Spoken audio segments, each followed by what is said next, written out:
Hello. Welcome to our fall semester Ratio Christi event. I'm so glad you guys are here.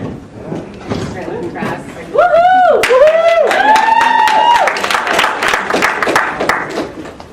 My name is Andrea Moracoima, and I'm the president of Ratio Christi, which is Latin for reason for Christ. This is a global movement that equips students across universities to give a historical, philosophical, and scientific reason for following Christ. It's beyond blind faith. Belonging together, bringing together faith and reason in order to establish the intellectual voice of Christ in the university, Ratio Christi is placing Christian apologetics clubs at universities around the world. Currently, there are 90 clubs. Our Ratio Christi Club here at Rutgers meets weekly on Monday nights to wrestle with ideas relating to the intellectual credibility of Christianity. We believe that Scripture commands us not only to develop our hearts, but also our minds in understanding the reasons for our faith. In a nutshell, Ratio Christi's goal is to reestablish a strong and reasoned presence of Christian thinking in academia. We seek to strive after Matthew 22:37. Do any of you guys know what it is? Love the Lord your God with all your heart, soul, mind, and strength. It's the Shema. That's right.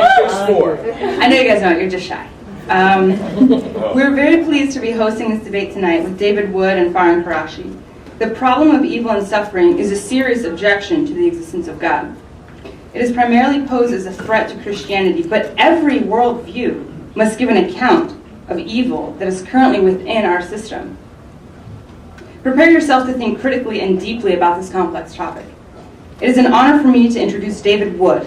He is a former atheist who converted to Christianity after examining the historical evidence for the resurrection of Christ. He is a member of the Society of Christian Philosophers, the Evangelical Philosophical Society, and the Hume Society, and has partnered in more than 30 public debates with representatives of atheism and Islam. You can reach David at his website at act17.net. Now, I would like to have William Wolf from the Atheist Student Alliance tell us about his group and Farhan. Then Farhan will begin the debate with his opening statement.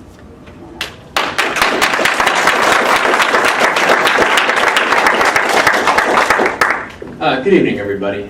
Evening. Hi. It is both my pleasure and my honor to be here tonight representing the Atheist Student Alliance, which is one of many secular groups on campus. Now, the ASA is a fully student-run organization for the secular community here at Rutgers. But that being said, I think it's worth pointing out that our meetings are attended by people with a wide variety of religious beliefs, including but not limited to atheism, agnosticism, deism, and even theism. So while our self-defined mission statement may be to provide a sense of community to atheists, agnostics, and their companions on campus, we firmly hold that it is the juxtaposition of belief and the various religious affiliations on campus which really provide color and quality to our existence as a group. So therefore we invite any and all to our meetings, which are held on Wednesday nights at 9:30 on the College Avenue campus in Scott Hall, room 203. Tonight the ASA has been asked to introduce the other half of the great debate, Mr. Farhan Qureshi, and I am honored to do this. He's here tonight to represent the position of agnosticism. Farhan is a former Muslim who defended the religion of Islam on the academic stage. He has defended theologians, philosophers, apologists, thinkers, and activists at universities, churches, and on media programs. He's now officially an agnostic and is the director of the website beliefrevision.com. He's currently pursuing a doctorate degree in clinical psychology and has worked in mental health for the past 5 years. So please give Mr. Qureshi your full attention tonight and a warm round of applause to welcome him to the stage.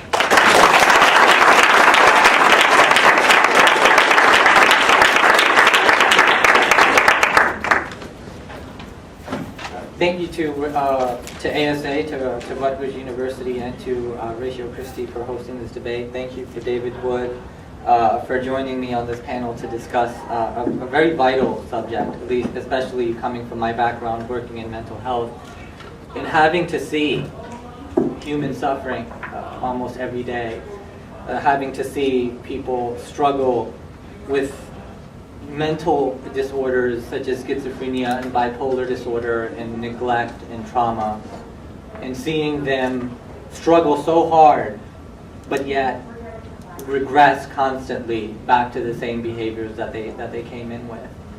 Especially when you think about the children who are not physically developed, they're not psychologically developed, and they're enduring these experiences that are traumatizing them psychologically, but these sustained experiences, as we've learned from neuroplasticity and neuroscience, is actually affecting the structure of the brain as well.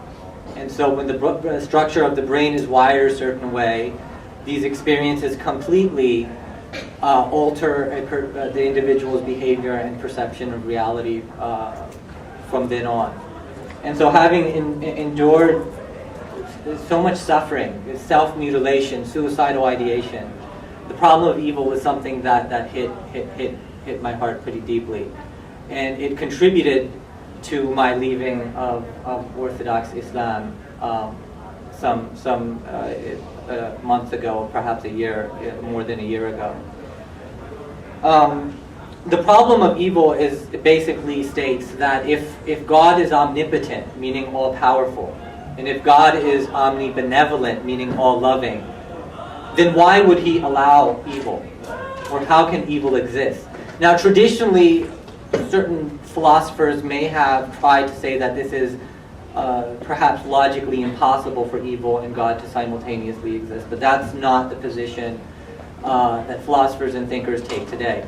It is logically possible for God and evil to simultaneously exist, but is it plausible and is it feasible for God to allow evil and to allow suffering the way that we are experiencing in the world today?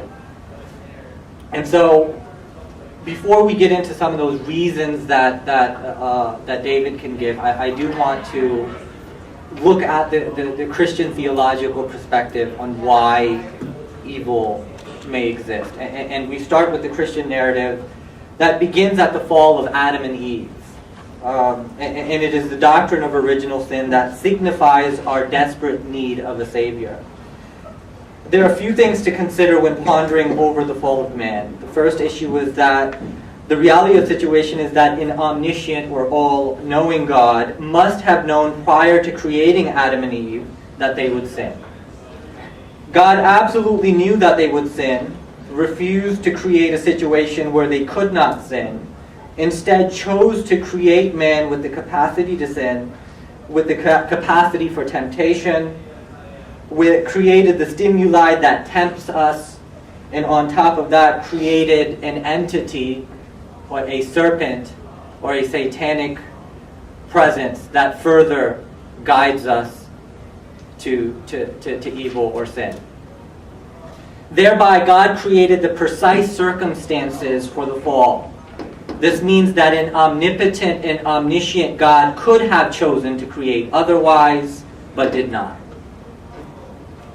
One could never fathom why the Christian God would willfully choose to do such a thing when he could simply create circumstances for sinlessness, bliss, and heaven to begin with. Now, all of humanity were in Adam according to the biblical narrative when he sinned, and therefore anyone and everyone would have made the same mistake that he did. This spells out a level of determinism that demonstrates that the fall of man was inevitable, meaning that God's foreknowledge before he created Adam and Eve that they would sin, and then stating in the Bible that everyone is in Adam. It was inevitable for Adam to sin the way that he did. And as a result, all of the evil and suffering enter the world. So this is the biblical narrative. It spells out that because of Adam and Eve's disobedience of God, all of the suffering and evil entered into the world. And so humanity in their total depravity would endure countless suffering until the world ends. Other species seem to be ignored in the biblical narrative altogether, as if they don't matter. But nothing would ever take this suffering away from humanity. As a matter of fact, believers must endure it as well. The solution would only be encountered in the afterlife, and the solution for humanity would be that God must come in the form of a Jewish man who will be violently and dramatically executed as an event in time and space, thousands of years separated from the initial fall. This single event in the entire history of the universe would account for the sin that Adam and Eve committed, but only if the fallible individual believes it using their cognitive processes. If a person fails to come to this conclusion or fails to have the proper belief that this event occurred in our history for his or her own sake, then there will be endless suffering that awaits them in the lake of fire. So again, as we're noticing with the Adam and Eve scenario and as well as with the hell scenario, suffering is a response from God on disobedient human beings. So basically, we deserve to have all of the evil and suffering in the world because of our sinful nature that is also inevitable according to that was also inevitable according to the biblical narrative.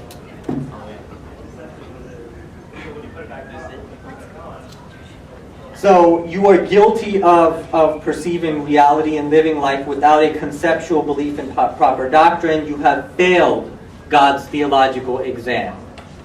And this is what will put you in a state of suffering that has no theodicy. There is no soul building, there is no greater good, there is no free will, there's just suffering and misery and torment in the afterlife. So we see here that God is bringing suffering into the world for no other reason than to punish a rebellious creature that he created this way in the first place. So what this means is that the entire universe, all of time and space, all of the years that it took for the universe to expand and evolve, the Big Bang, the miracles of biology, chemistry, and physics, all of psychology and sociology, culture, advancements in technology, poetry, art, music, theater, film, comedy, none of it matters. The only thing that matters is that you believe that Jesus died for your sins. All of the political endeavors, all of the humanitarian efforts you see humanity going through, it doesn't matter unless you conceptualize within the processes of your mind that Jesus died for your sins. So the billions of lives that have been lived throughout human civilization, none of it matters. All of your memories, all of your relationships, all of your sorrows, all of your triumphs, all of your experiences, your journey, your struggles, your integrity, your worth, your dignity, all of it means nothing because Jesus never knew you. He refuses to know you because you are a wretch, whose works are nothing but acts of iniquity, and anything that you could ever do that would be considered good would be considered like filthy menstrual rags, according to the biblical narrative. And so, with that be the theological picture of Christianity, where can, within the context of that, how can we look at the problem of evil? The next step that I want to take is more scientific, and because in the problem of evil you have two types of evil that are identified by classical philosophers, that being moral evil and natural evil. Natural evil is think about the tornadoes, think about the earthquakes, think about the diseases and famines that afflict humanity, that bring about suffering to humanity. Is there a good reason for that? That is one question that the problem of evil may look at. And another problem is moral problems, meaning human behavior, the evil things that we do.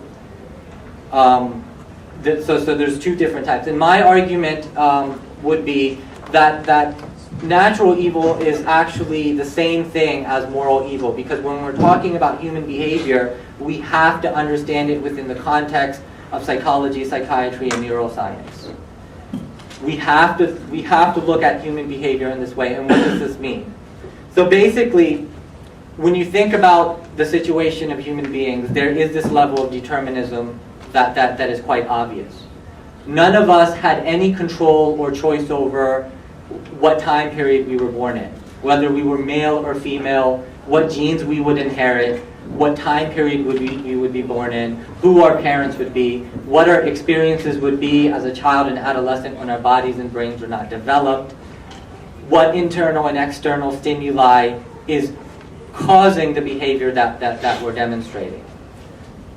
So for example, if you were born as Adolf Hitler with his brain chemistry, with his genes, with his experiences and his upbringing, according to classical determinism, you would have done everything that he did. And same thing for anybody else.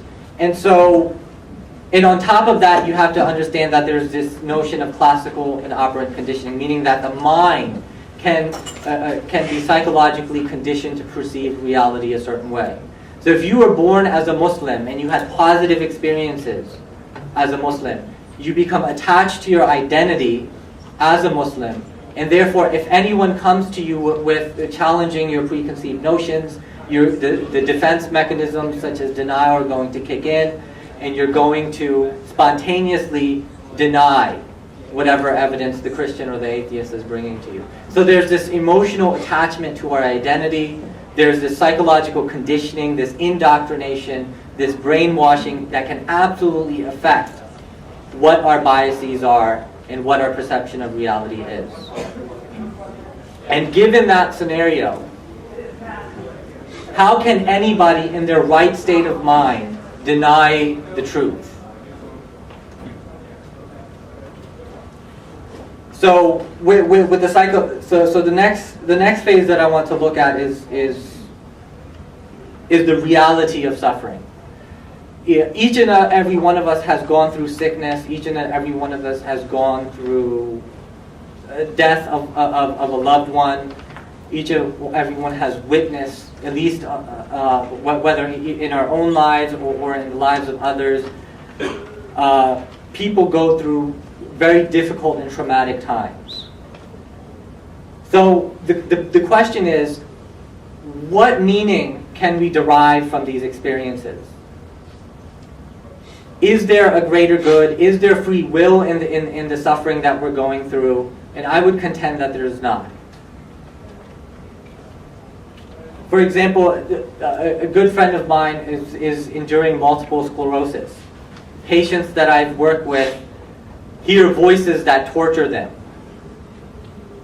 What moral values is this teaching them other than to feel sorry for themselves and not know what to do in their situation, other than hope that God would save them in the afterlife? And so the theodicies that David will bring, they might be logical possibilities, but do they do justice to the reality of suffering? Do they do justice? Do they bring about any further meaning or value other than us going through traumatic experiences that are affecting ourselves and our families and our loved ones? So with that, I think I'm going to end my opening statement and listen to David's opening statement. Thank you.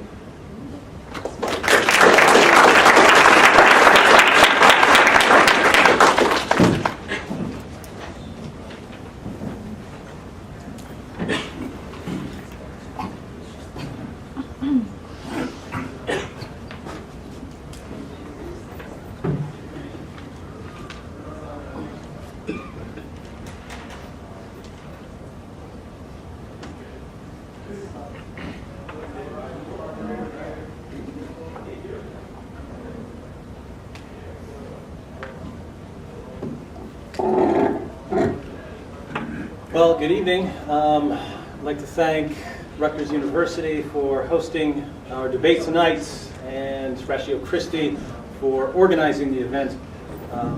Joseph Joubert said that it's better to debate a question without settling it than to settle a question without debating it. And I don't know if we'll settle the problem of evil tonight, but we're definitely going to debate it. I'd also like to thank Farhan for giving me this opportunity to school him. I'm just kidding. Farhan and I have been friends for years. We debated many times when he was still a Muslim, so We've been friends for a while. There might be a bit more trash talking than normal tonight, although probably going to be coming from my side because Farhan's a lot nicer than I am. Well, we're debating the problem of evil, of course. If God, why evil? And I'm pointing this out because a lot of what Farhan said in his opening statement is very loosely related to the problem of evil. If you're talking about the sacrificial death of Jesus or suffering in hell or something like that, the strength of the traditional historical argument from evil has been that it's based on premises that kind of everyone accepts. Here's what the definition of God is, and here is a bunch of evil around us. How can you reconcile these two? If you start bringing in Adam and Eve and Jesus and so on, it no longer becomes a problem that's a problem for everyone. A problem that's a problem just for the existence of God. So I'm going to focus on the traditional problem: if God, why evil? If God exists, why is there evil? If I have time to answer some of the other issues that Farhan has brought up, I'll do that in my rebuttals. Farhan says that moral evil and natural evil are the same thing. I just want to point out that there is at least a conceptual difference, and that's important to keep in mind because different responses to the problem of evil might focus on explaining one kind of evil rather than another. So traditionally, the distinction has been between, on the one hand, moral evil. So terrorist attacks there. Moral evil usually will always involve some kind of moral agent. So someone deciding, I am going to do something bad. So we call it moral evil because it involves a moral agent. So some examples here, we have terrorist attacks, clowns, ghosts, guys with little mustaches, things like that. No, of course, this is Hitler, Ku Klux Klan. This is a serial killer. Some of you young people, this is before your time. This is John Wayne Gacy. He killed and did other bad things to over 30 young people and buried them in his basement. But that's all. These are all examples of moral evil. When we have natural evil, pretty straightforward. This is evil that doesn't involve a moral agent. So this is smallpox, a very big problem back in the day. This is the Japanese tsunami. Really cool picture of a tornado here. And this is one of my sons here. He has a genetic muscle disorder. But these are all examples of evil where no person seems to be at least directly involved. Of course, you could give a person smallpox if you had some of the virus or something like that, but usually these things spread by purely natural means. So the question is, for theists, since we are positing the existence of a perfect creator, perfect in goodness, perfect in power, perfect in knowledge, why are things like this rather than some other way that we might expect? So given what we're saying about the origin of the world, you might expect the world to be pretty different from the way it actually is. And so this is the problem of evil, a problem for people who are positing a certain type of cause of the universe. And there are lots of different ways that theists have or can respond. I'll point out three kind of broad categories here. One, people can find problems with the argument. The argument from evil is just that. It is an argument. And if you have an argument, you are obliged to defend your premises, to show that your logic is valid, to show that your conclusion follows from the premises you've laid out. And like all other arguments, we can subject that argument to criticism and say, is this a good argument? Are the premises true? Does the logic follow? Does the conclusion follow from the premises, and so on? And so some of the standard problems that you look for in an argument are inconsistencies. Here I'm thinking of, I might get to this somewhere later if I have time, but inconsistencies. I see a big inconsistency in methodology when we come to the argument from evil. And just to give you an idea, I find lots of times, not necessarily for Han or anyone in particular, but I find lots of times that an atheist will have an extremely high burden of proof for any argument for theism. But we turn to the argument from evil, and I can point out all kinds of problems with the argument from evil, and it's still a good argument, no matter what. And so the idea here is we would have to pay attention to our level of skepticism, or make sure we're being consistent. We can have unproven assumptions. Sometimes we have an argument, we use an argument, And we're assuming something throughout the argument, and it might not have been pointed out, and it might not be true or defensible. So just an example here, one of the most popular responses now in the philosophical literature to the problem of evil is sometimes called skeptical theism. And it goes basically like this. When atheists are saying, why is there so much evil in the world? Can you explain this evil? What's being assumed there is that if God did have reasons for every single instance of evil in the world, God had a reason in his mind, this is why I'm going to allow this evil, what possible basis would there be for thinking that we would have access to those reasons to communicate them? So the idea here is that, if you think about our intellects compared with God's intellects, that God's intellect is, whatever it is vastly greater than ours. And so, if God had reasons, we'd have no basis for thinking, and we're going to be aware of those things. And so this is the position of skeptical theism. It says, in your argument, in the argument from evil, the argument you're using against theism, you're assuming from the beginning that if God had reasons, we would have access to them, and you have no basis for that assumption. How would you, even as an atheist, maintain seriously that I am somehow intellectually obligated to have access to God's reasons when we're having this discussion? And even many non-theists who are involved in the problem of evil are starting to grant, yes, there's a problem. There's a problem with the argument. We have to do something about this assumption, this assuming that the theist is obligated to have access to God's reasons. So these things need to be pointed out. Ambiguous terms can be important because sometimes people are using words in different ways. And just as a very basic example, the term good. In many traditional versions of the argument from evil, the person employing the argument is using the term good, when we say God is good, to mean something like God is a pleasure maximizer. I don't think it's much of a coincidence that the sort of founder of the logical version of the argument from evil was Epicurus, who the gate into his house said, "Pleasure is our greatest good." And so if you're taking the greatest good as pleasure, well, then the argument from evil follows pretty naturally. God is good, then he's going to be really concerned with giving people lots of pleasure, and we don't have that kind of pleasure, therefore theists have a problem. But generally, I don't know any theist who thinks that that's what we mean when we say God is good. You're normally thinking of something like holy or something like that.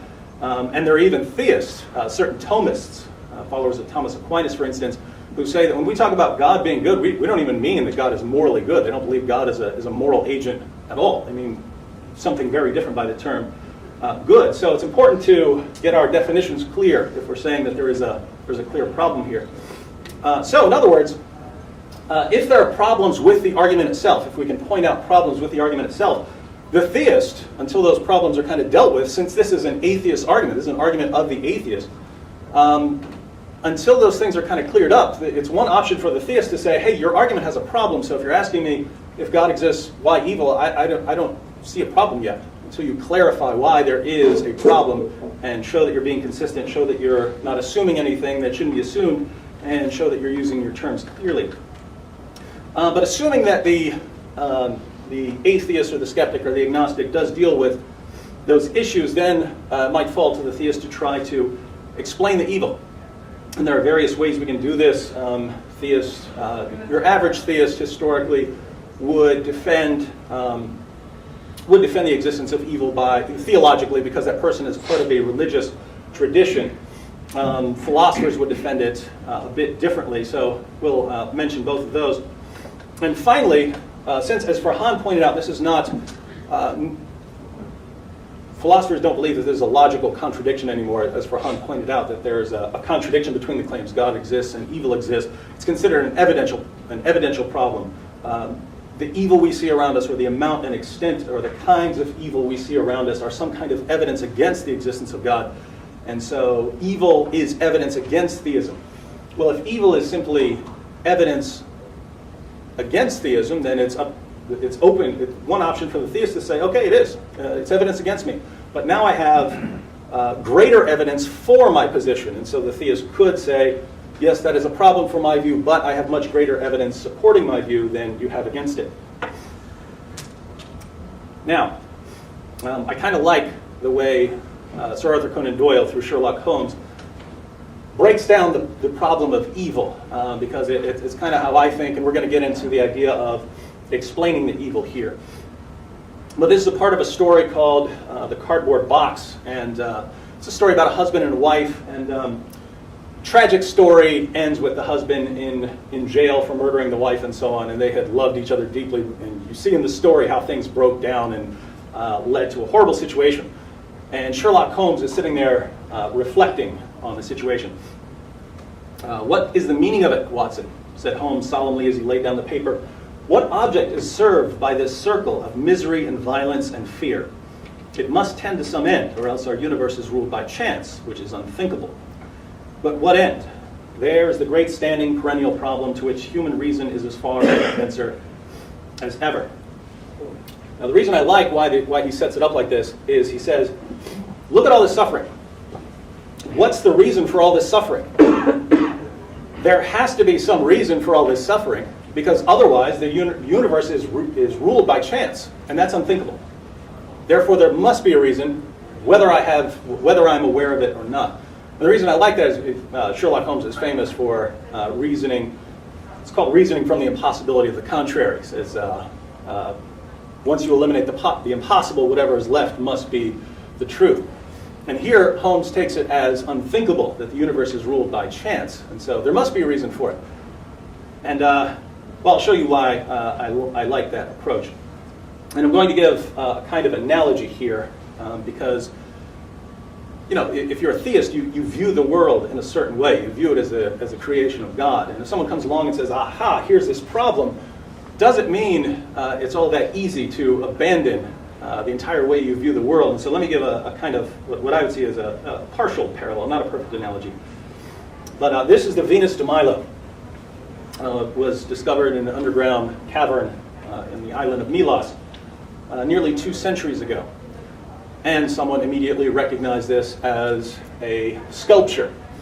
And now it sits in a museum. But suppose I challenged that claim. Suppose I wanted to challenge that this was a statue or that this is a sculpture. I might say, you claim that this is something that was made by a sculptor, but I find that a little bit ridiculous, because what kind of sculptor would make a statue of Venus with no arms? I say, if anyone worthy of the title sculptor had made this thing, he would have put some arms on it. And since I would expect there to be arms, and yet I find none, obviously this can't be the work of any kind of sculptor. It must be a natural rock formation. Now you would all immediately see the problem with that. You'd say, yeah, but there's a lot of other things in there, right? There's a lot of other things, and you can't, just because you wouldn't expect there to be this problem of armlessness, doesn't mean you can rule out a sculptor. And that's how lots of theists would view the world. Yeah, we do see some big glaring problem, some big gap in the world where things should be that we would expect them to be. But there are other things at work. And if you were looking at this and someone tried to make an argument like that, so if God, why evil? If a sculptor, why armlessness? You would immediately say, well, there must be reasons why the statue has no arms. There's got to be a reason. I'm not going to throw out the idea of a sculptor. I'm going to ask myself why this doesn't have arms. And so you'd say, most obviously the arms broke off, but even if we found out somehow that this thing had never had arms, you'd come up with some other reason, right? So maybe it's a sculpture of an armless woman. An armless woman came in, I wanted to make a sculpture of me, here's some money.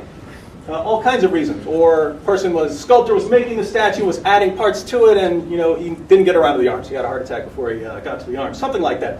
But we would demand a reason, and even if we couldn't come up with a reason, we would never abandon the idea of a sculptor. So what kind of explanations could we come up for allowing evil in the world? Well, Farhan has brought up a couple of different options. One, he has appealed to Christianity and arguing what the Bible claims about the introduction of evil in the world. And that is how lots of people would respond. They would attempt to show that evil, the existence of evil or suffering, is part of a coherent religious system, right? So evil forms one part of their religious system, but it fits into the system given other things that the religion teaches. And then we have philosophical arguments which approach it differently, and they simply say, if an all-powerful, all-knowing, perfectly good being existed, what reasons could there be for God to allow evil? And so we'll look at a couple of those with the time I have. Take something basic like sin. I'm pointing this out because I grew up as an atheist. I used to argue with Christians, and I never once used the argument from evil. I used other arguments. I would say things like, here's a pen, tell God to move it. You can't. Science already explains where the universe came from. We don't need God to explain things. Things like that. Never crossed my mind to use the argument from evil, and there was a reason. I understood, even back then, if some sort of absolute standard of perfection exists, we're pretty bad by comparison. And it never crossed my mind that God was somehow morally obligated to give us a hedonistic paradise, to give us a perfect world, given the sorts of things that we do. So this is related to how Christianity and Judaism and Islam deal at least with some sin, in that God certainly is under no obligation to give us a perfect world, given the sorts of things that we do. And this is important because a lot of the argument from evil is based on the horrible things that human beings do. And the more examples you pile up of the horrible things we do, the more you kind of lose this idea that God has to somehow rescue us when something goes wrong. The more examples of people like Hitler that you pile up, the less obvious it becomes that God is supposed to rush to our aid whenever something goes wrong. That would be one example of a religious doctrine. We also have theodicies in philosophy. So a theodicy is an attempt to answer the question, what morally sufficient reason could there be for God to allow evil? And Farhan has mentioned some of these. We're going to debate these here. But let me give some examples. This is from the movie The Stepford Wives. If you didn't see it, it had a scary version. It was a horror movie way back in the day, and then they made a remake, which was more of a comedy. But the idea of the movie is you take your wife to this town, and in the newer version, actually put a chip in her brain. The old one, they replace her with a robot. But your wife is going to be replaced with a perfect wife.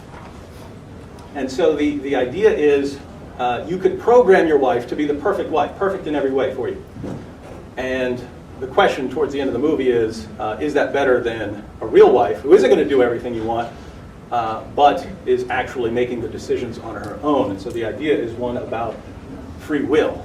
Is it better to have someone with free will who isn't going to do the right thing all the time than someone who's programmed to do the right thing? And so the idea here is if God's going to allow free will, a world with free will would be better than one without free will. I'm not saying this explains all evil or even most evil. I'm saying this is something that human beings recognize as important and can play a role in why God might let us do some of the things we do without interfering. Next we have, and I'm almost out of time, so I'll go quickly, soul-building theodicies. The idea behind a soul-building theodicy is, this again is something you probably know or are aware of, is you tend not to grow during the easy times in your life. And so a soul-building theodicy says one of the reasons for allowing us to go through at least some suffering in our lives is that a world without suffering would be a world without any kind of moral development or spiritual development. And so in order to have a world where we grow morally and spiritually, we need to go through some things. Once again, I wouldn't say that this explains all evil, but it's one reason for allowing some suffering. We have some additional theodicies to go through. I'm out of time, so I'll get to those in my rebuttal. See you in a second.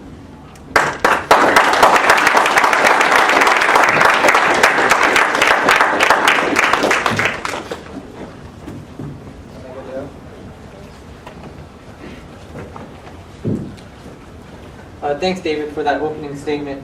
I think that there's a couple of things to cover. First, the issue of natural evil and moral evil, and how there's a difference, because with moral evil you have a moral agent.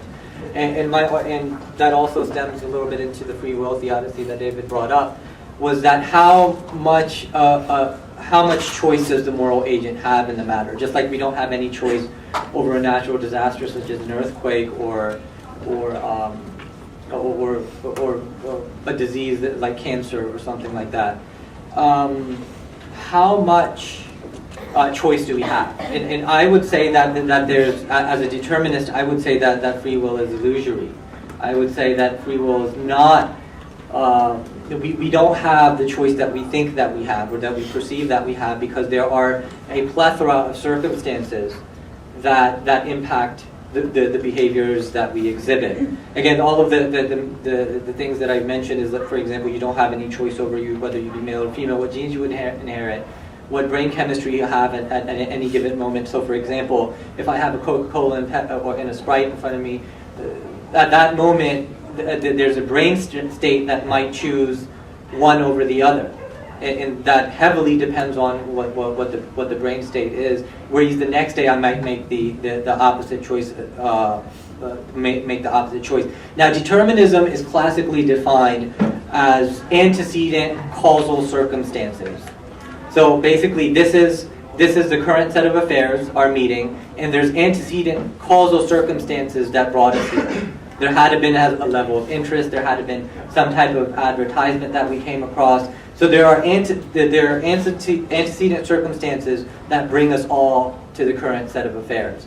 And so with any moral agent that we're talking about, the reason why they would choose to do one thing or another is because of the antecedent circumstances that involve both genetics, and both the nature and the nurture aspects of human choice. So as the example that I gave, if you were born as Adolf Hitler, in his circumstances, with his upbringing, with his environment, with his parents, with his experiences, with his brain chemistry, you would have done everything that he did.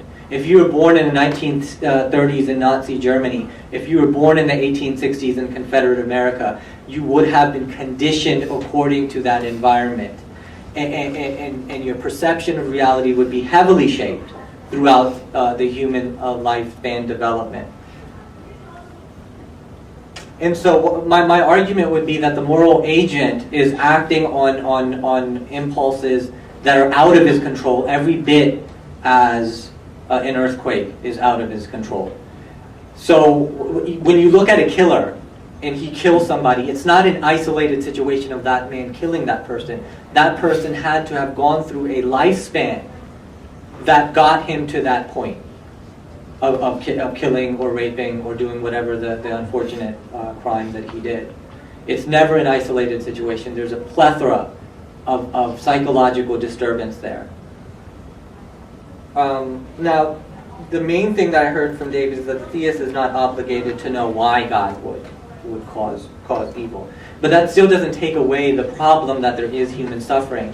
And why would God allow that? And from the reason why I brought up the Christian theological premise is because we understand that God knew. God is omniscient. God knew that Adam and Eve would sin. God knew evil and suffering would enter the world. But He chose to create that situation. And we're talking about the omnipotence of God too. So not only does God know before He creates Adam and Eve that this would happen, but God had the power to choose to do otherwise, but did not. And so even if we don't know why the problem, what the answer to this problem is, it still doesn't take away the fact that it is a problem, and that it is a problem. Now, in terms of soul-building theodicy, it would be one thing if you were talking about Hinduism, where you have reincarnation and the soul is constantly building itself up to a point. But with Christianity, there's no purpose for soul-building, because you are born with original sin. You are inevitably a criminal in God's eyes. Your works are acts of iniquity and mean nothing to God. Anything good that you could do is as it's in the Bible, like filthy rags. And so, what purpose would there be for any soul building within the context of Christian theology? I don't understand that part. The only thing that you could do is believe in your mind that in our history Jesus died for your sins. That's the only good thing that you could do to save yourself.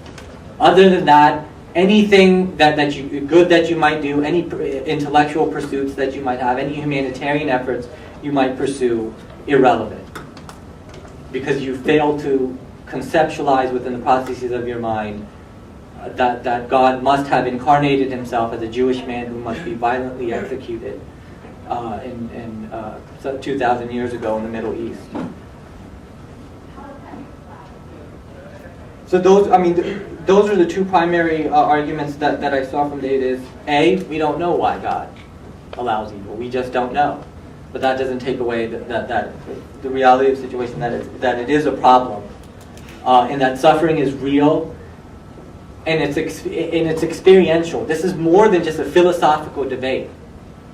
Because it's very easy to say that I am not a child suffering from malnutrition in Africa, or that I'm not a child who was molested for 10 years by my own biological father, hypothetically. It's very easy just to brush these things off as a philosophical, a logical debate between two individuals. But these things are very experiential. If there is a reason that we are enduring this suffering, and that this is impacting entire lives, people live and die with suffering.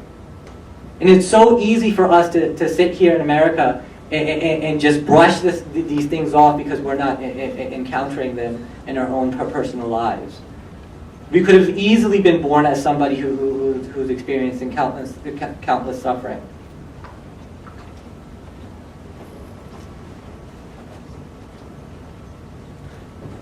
So these are the two the theodicies that David presented: free will, which I absolutely I deny, because I don't know what free will is. How do you explain free will empirically?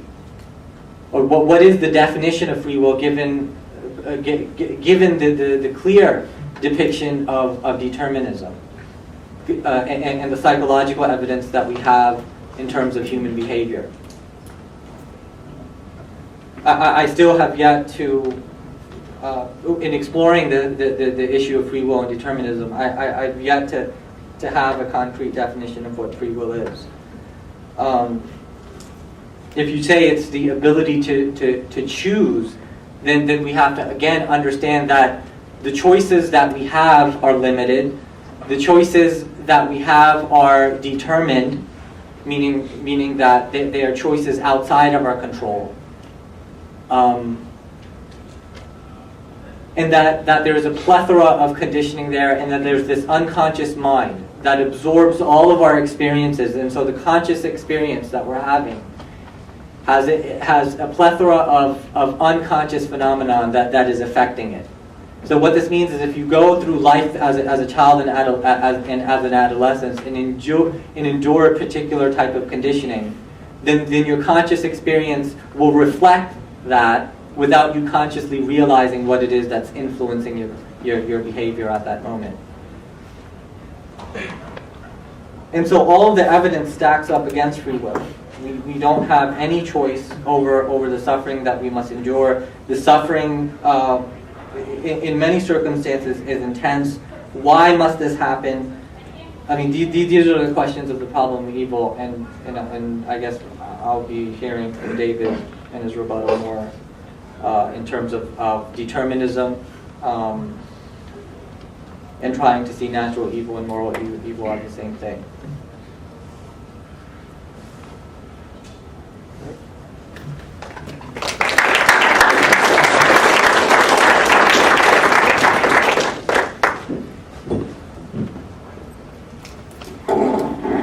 Thank you, Farhan.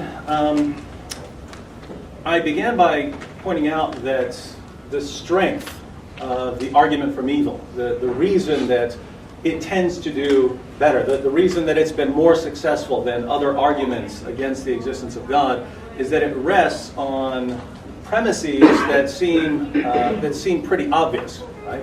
It's obvious what theists are claiming by the term God, that God is a perfect being, perfect in power, perfect in knowledge, perfect in goodness, and that this belief might lead to certain expectations about the way the world should be or the way the world shouldn't be, and we look around and we're kind of surprised at what we find here in the world. And so the traditional argument from evil is based on claims about what the doctrine of God is, that's straightforward, and it's based on the idea that there's lots of evil in the world. That's obvious. And so that was the traditional strength of the argument from evil. Farhan has been eating away at the strength of the argument so far in this debate by making it depend on things like hard determinism or particular interpretations of doctrines of Christianity. And we'll see what that does to his argument here in a moment. So Farhan responds to the distinction between natural evil and moral evil, and to the free will theodicy by saying that he is a hard determinist and that that's where the evidence points. Well, I'm a libertarian. Most theists are libertarians. And so if you're saying that your responses to the argument from evil depend on something that theists in general don't agree with, then all I can say is, well, okay, well, I see why this would be a problem for you, but not for me, because I don't agree with the premises that you're using in your argument. Farhan says that he doesn't understand, what free will is, that he's not clear on what free will is. And, some people in here might not be clear on that as well. Take Farhan's Hitler example. So the hard determinist would say exactly what Farhan has said. That if you were in Hitler's position, you had his DNA, you had his genetics, you had his upbringing, you had his brain chemistry, you would do exactly what Hitler did. The libertarian would say, yes, we understand that genetics plays a role in what we do. Yes, we understand that our upbringing plays a role in what we do. We understand that all of this plays a role, but there's something left over. There's something left over. There is the self or the agent or what you want to, or the soul or whatever you want to call it, that means that you're not determined absolutely by the sorts of things that happen. So for a definition of libertarian free will, there is compatibilist free will, which would be a bit different, but free will in the libertarian sense would have usually a couple of requirements. One, that there be alternative possibilities, so that if you did have the same DNA and the same upbringing as Hitler, you could have done something else. So there would have been alternative possibilities open to you. And two, another requirement is that the difference in the choice you make can't just be random, right? So if there was an involuntary spasm in my arm that might not have happened, well, that's an alternative possibility, but it's not something I control. So if you think, just as an example, if you're thinking about where to go to school, if you're going to go to Rutgers, you were thinking about some other place, could you actually make a different decision if you could go back and had the same opportunity over again to rethink your decision? Could you do something else that's not based on a random fluctuation in your brain or something like that, but something you actually had control over? And the reason I've never been persuaded by hard determinism is there are certain things that human beings experience and might seem real to us, might seem the way things are to us, but then we find out that there's a better source of information about how things are. So lots of people way back in the day thought it was really obvious that the sun is going around the earth. If it were somehow different, if the earth is going around the sun, that means the earth is hurling through space and the earth is spinning real fast. That's obviously not true. That's obviously ridiculous, right? And it turned out to be exactly that way. The earth is moving through space rapidly. The earth is spinning rapidly, even though it doesn't seem like that to us. So in this case, things seem a certain way, but there's a better source of information out there. Namely, you take you assemble lots of data about how things move, and then you put it together into the best picture, and you find out, well, the way things seem to you isn't accurate. And let's turn now to how my free will works. What better source of information is there about how my will works than my personal experience of how my will works? Farhan takes it as obvious, given psychology and so on, that we are determined to do exactly what we do. Well, here's a situation where my experience would tell me something very different. If I sit here and think, if I raise my arm, could I have not raised my arm? Could I have made the different decision? Or could I have lowered my arm or something like that? Can I walk over here? Could I have, given that I just moved, could I have not moved? Could I have done this? And it just seems, intuitively obvious to me that I do have voluntary control in that sense, and that given the same opportunity to rethink things, I could have done something very differently. So the question is, since that's how things seem to me, is there a better source of information somewhere out there in the world about how my decision-making process works? And the answer here, I think, is no. There is no greater source of information about my will than how I experience my will. That's something that is internal. You can study my brain all you want. You will never know more about my mind than I do. Study my brain all day long. So there is no better source of information about how our decision-making processes work than ourselves. And again, by the way, my case doesn't depend on this. This is the argument from evil. Farhan is rejecting theodicies and rejecting distinctions about evil based on his view of the determinism versus free will debate. So it's up to him to, if his entire case is going to rest on that somehow, to show that determinism is true, and he would have to show that theists in general and most people in the world who actually believe they have free will are wrong. Otherwise, the case just isn't going to be persuasive. Farhan says that skeptical theism doesn't take away the problem of evil. I agree, but we need a distinction here. There is kind of a problem of evil, namely, you theists believe in God, why is there so much suffering in the world? It's very different when we're using it as an argument. When you transform it from, hey, this puzzles me about your worldview, or hey, I'm wondering how this fits into my worldview. When you transform it from that into, here's an argument, here are my premises, here's the conclusion, the logic is valid, this refutes your view and shows you that your worldview is false, that has just transformed what's going on. Now it's an argument. If you're offering an argument, whether you're a theist, whether you're an atheist, you are intellectually obligated to show that you have a good argument. Here are my premises. Here's how I can show that they are true. Now that I've shown that my premises are true, you can see that the logic is valid, and therefore the conclusion follows from the premises. The conclusion in this case that God doesn't exist, not the sort of God that theists generally believe in. So, when we're talking about that, whether there's an argument against the existence of God from evil, then if the skeptic or the atheist or the agnostic is assuming from the beginning that the theist has to have access to God's reasons for allowing suffering, then I would just ask you to defend that premise. If you're saying that God, whose intellect is vastly superior to mine, has reasons for allowing suffering, that I am somehow intellectually obliged to have access to those and be able to report them to you, please defend that. But the thing is, it's not true according to theists. I've never met a theist who says, I have access to all of God's reasons for what he does. I'm not saying this solves the problem of evil. I'm saying this is a problem for the person who is offering this as an argument against theism. You have an undefended premise in your argument that you're not stating, you're just assuming it.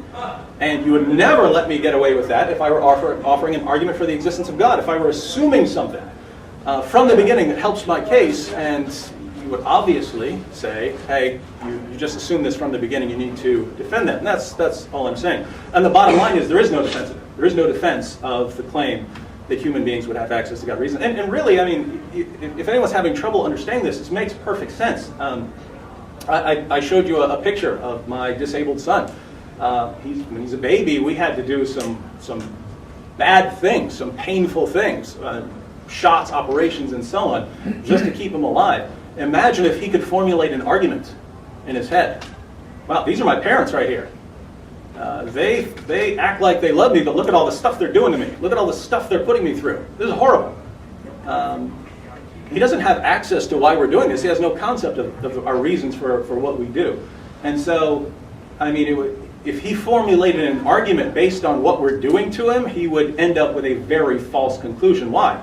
Because he doesn't have access to our reasons. And I would say that the difference between human beings and God is much greater than the difference between babies and adults. With all of that said, I'm pointing that out as a problem for the argument of the theist. For the argument of the atheist.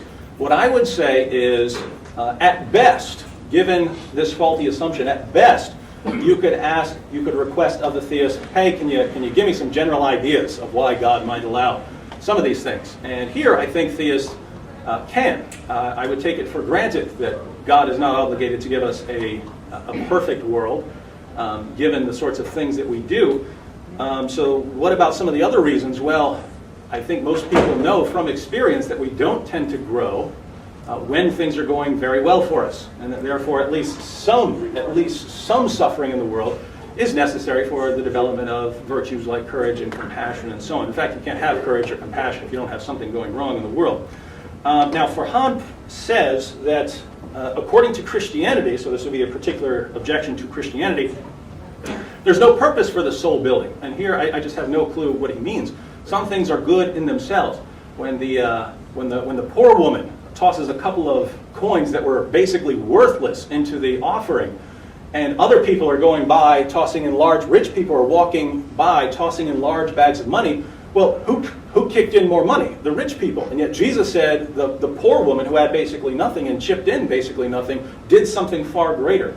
What's that mean? It was something that she did that didn't have tremendous consequences, but was good in itself. It's something that's good, not for its consequences. It's just better. And if this isn't clear, just think about it. If I go over in the room in there and I try to help someone and no one knows about it, versus going in the room and trying to molest a child or something like that, no one knows about it. Or is there a difference there? Yes, there is a massive difference there. One is a good act, the other is an evil act, regardless of the consequences. And my time is up, so we'll certainly continue. I didn't get to some of the points, but I'll get back in a second.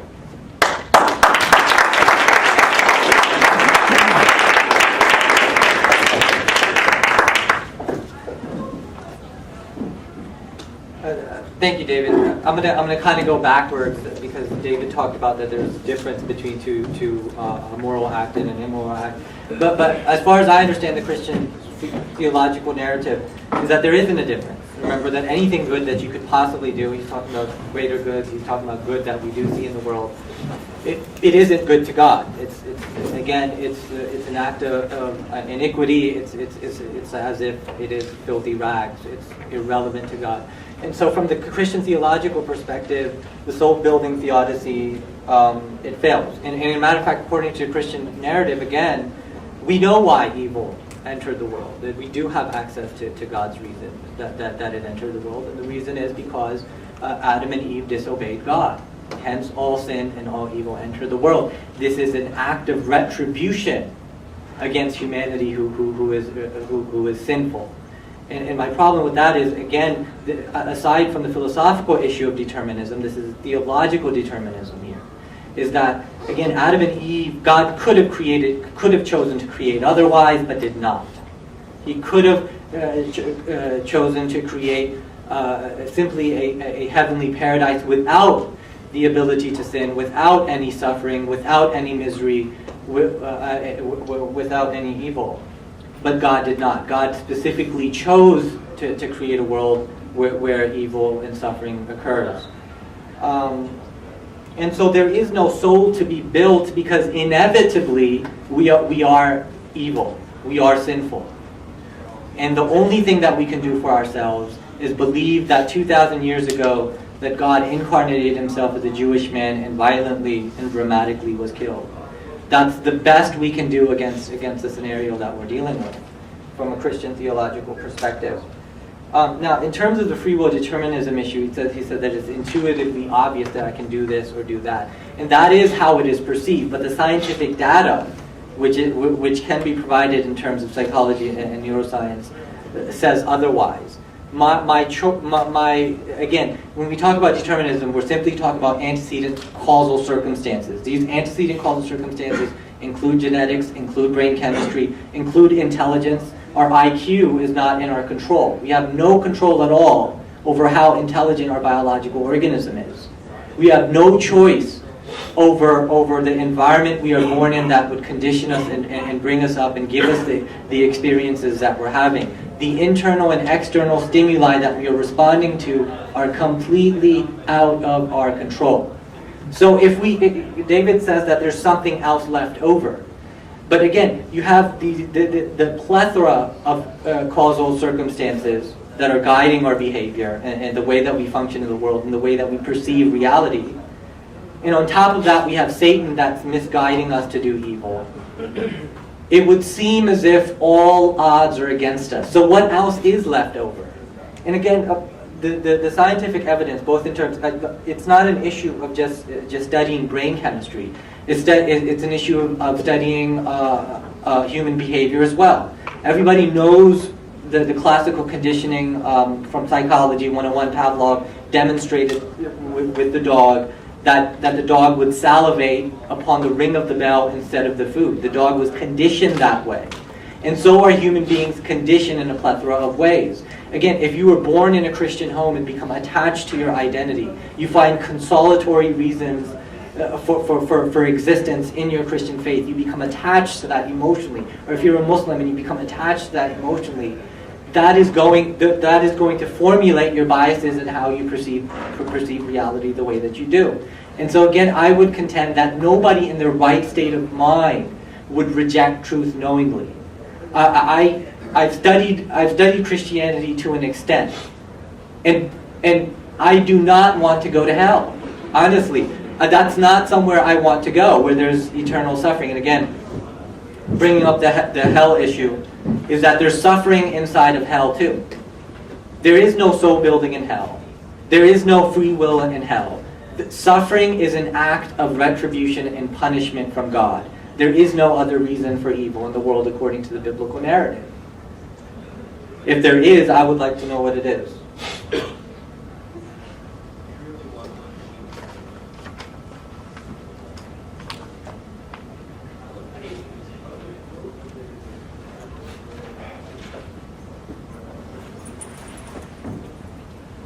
Okay, I think that I'm gonna listen to David next and see how that goes.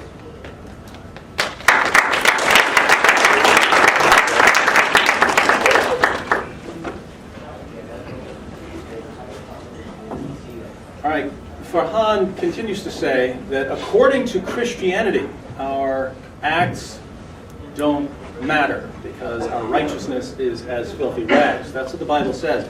There it's talking about our righteousness before God in the sense of do we live up to God's standards? And the answer according to the Bible is no, you don't live up to God's standards. God is perfect. You're not going to live up to that standard. Does this mean that no act is good or bad, or that there is no such thing as virtue, or that a person can't become better, or that it's not better to be courageous than a coward, or that it's not better to be compassionate than something else? Is that what that means? Is that the biblical position? All kinds of passages we could go to here in the Bible if we're going to, if this is going to be part of the argument from evil now, and that a kind of soul-building theodicy is inconsistent with Christianity. Let's just read a quick passage from the Bible. It's from Romans 5. So Paul, who quotes the Old Testament passage, "Our righteousness is as filthy rags," also says in the book of Romans, "Therefore, having been justified by faith, we have peace with God through our Lord Jesus Christ, through whom also we have obtained our introduction by faith into this grace in which we stand. And we exult in hope of the glory of God. And not only this, but we also exult in our tribulations, knowing that tribulation brings perseverance, and perseverance, proven character, and proven character, hope. And hope does not disappoint, because the love of God has been poured out within our hearts through the Holy Spirit who was given to us." So, let's review here.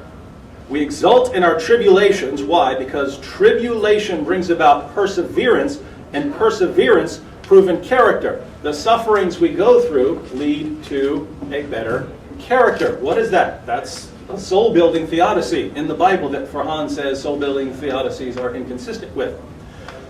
So obviously, the Apostle Paul takes it for granted that, and again, why is he taking this for granted? Because we know these sorts of things from experience.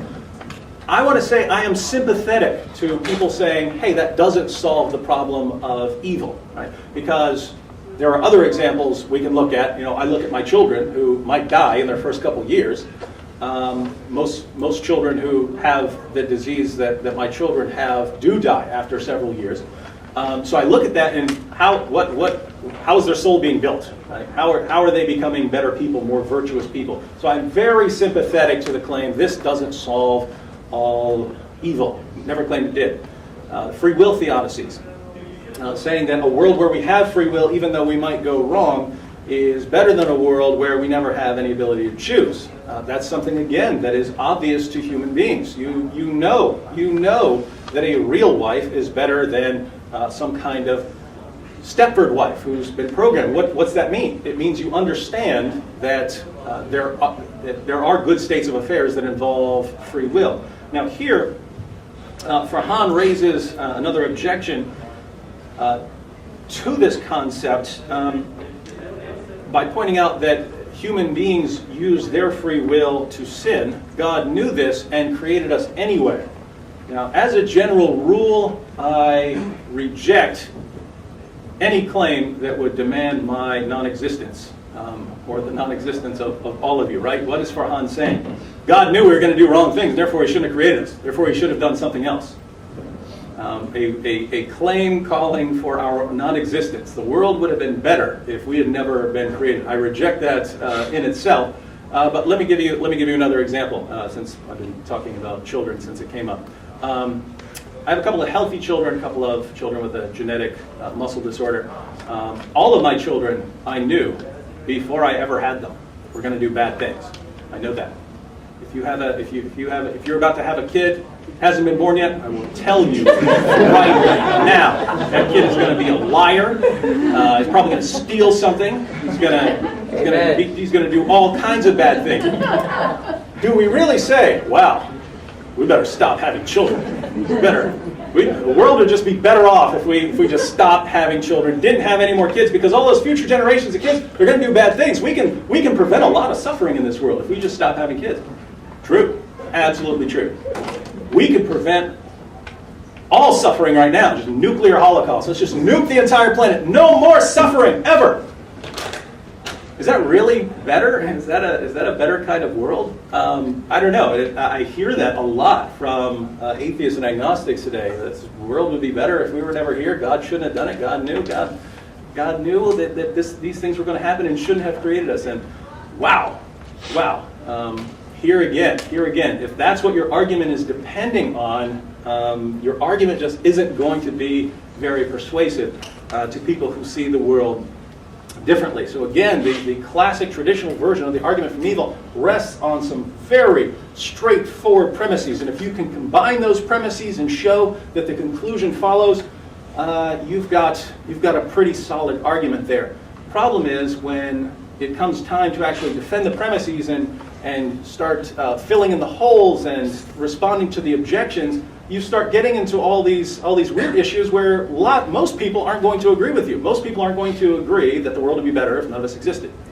Most people aren't going to agree that they have no free will, that free will is just some kind of illusion. Most people aren't going to agree with these things. So if your argument is depending on them, the argument is only going to be persuasive to you. It's not going to be an argument that you could defend.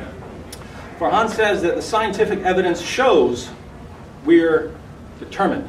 Classic example of overstatement. There is scientific evidence that shows that the choices we make are related quite a bit to things like our genetics, to things like our brain chemistry, to our brains. We know this. But the determinist wants to take things a step further and say, therefore the scientific evidence proves that free will is an illusion. Absolute nonsense. Absolute nonsense.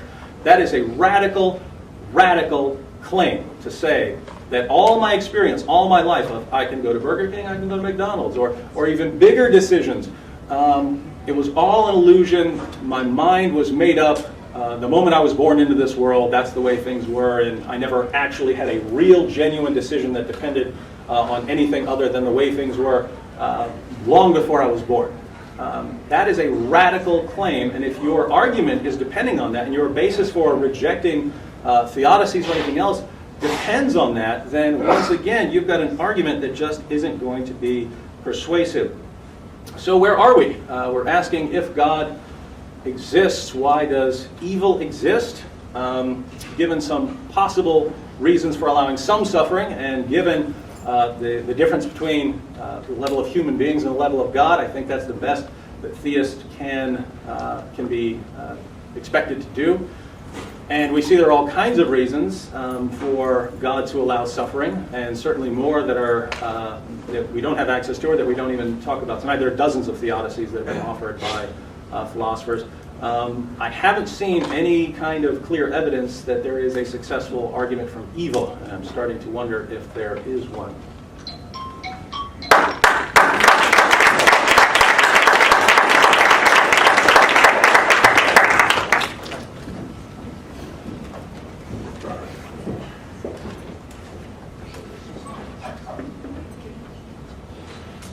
I guess I want to start off with the issue of nuclear holocaust and non-existence.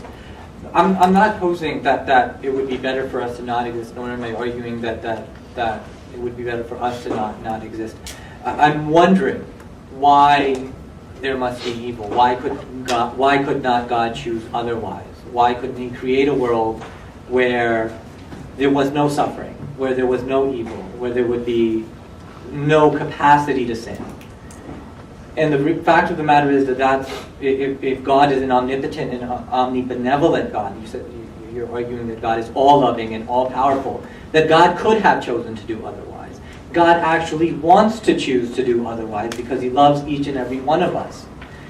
And yet, 2/3 of humanity, according to Christian doctrine, deserves to go to hell because they do not believe that within time and space, Jesus had to have been killed on a cross. Where there is eternal suffering with no purpose except retribution, with no purpose except for punishment. In the model of that brings about the free will versus determinism in the criminal justice model, the reality of the situation is that these criminals don't deserve to be punished. These killers and these rapists and these terrible people, the terrible behavior that we say, they need to be punished. They need to be rehabilitated because they are psychologically disturbed beyond their control. Nobody in their right state of mind would want to kill somebody. Nobody in their right state of mind would want to rape somebody. These are psychological disturbances that have antecedent causal circumstances. People are born into situations where they have these urges or they develop these urges beyond their control, to a large extent, if not entirely. And it's very easy for us to say that we would never do such a thing because we've been brought up a certain way, or we've been the ones to have the lucky genes and the right and a normal set of a normal brain chemistry state. In terms of, again, what I want to argue is relative perception. That each and every person does the best that they can do within their given capacity. Each and every one of us has a perception of reality. Whether you're an atheist, whether you're a Muslim, whether you're a Hindu, whether you're an agnostic, you have a perception of reality. And the best that you can do is work with that perception of reality that you have. Inevitably, you are going to have biases. Inevitably, you're going to have delusions. We all do. But that's the best that we can do. And God has to understand that. In order to provide justice, He has to understand that. But instead of there being soul building, there's judgment based on doctrinal beliefs. And the problem of evil, like I said, is defined biblically speaking. Adam and Eve sinned against God.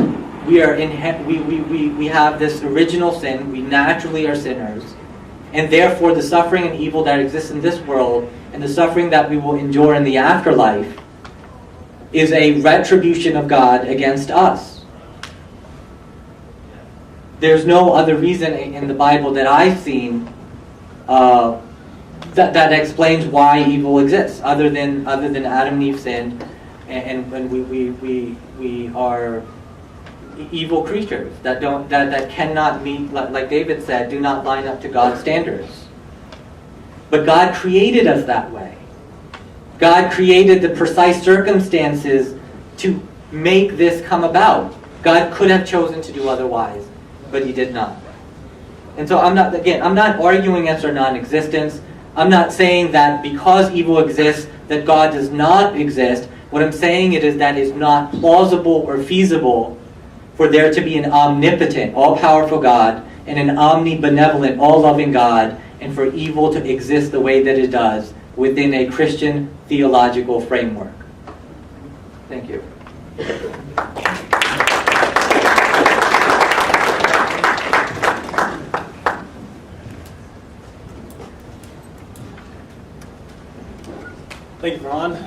go ahead and respond to his final comments and then offer some of my own.